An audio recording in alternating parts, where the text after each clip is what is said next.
Wizara yenu hii ya Habari, Sanaa, Utamaduni na Michezo inaendelea kuchukua hatua mbalimbali za kuimarisha sekta ya utangazaji, ikiwa ni pamoja na kukuza matumizi ya teknolojia za kidijitali katika uzalishaji na usambazaji wa maudhui, pia kuimarisha mazingira mazuri ya uwekezaji katika sekta ya utangazaji.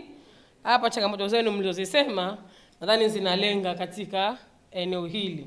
Mmetaja utitiri wa kodi, tasema, lakini vile vile kutilia mkazo uzalishaji wa maudhui ya ndani ili kulinda maadili, mila na tamaduni zetu na silka zetu. Lakini vile vile tutaendelea katika kuona tunaimarisha nyenzo za usimamizi wa huduma za utangazaji, ikiwa ni pamoja na kufanya mabadiliko ya sheria, kanuni na miongozo ya utangazaji ili iendane na mabadiliko ya teknolojia mpya.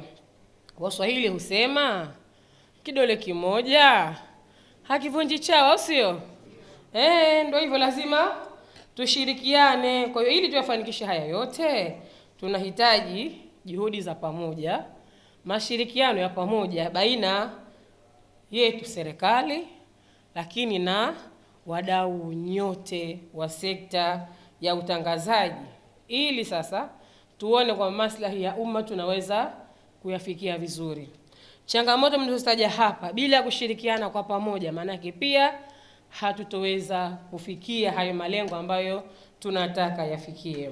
Kwa hiyo aidha, serikali yetu inaamini kuwa maudhui bora yana mchango mkubwa katika kujenga jamii yenye uelewa sahihi, kulinda utambulisho wa taifa sambamba na kufungua fursa za kiuchumi.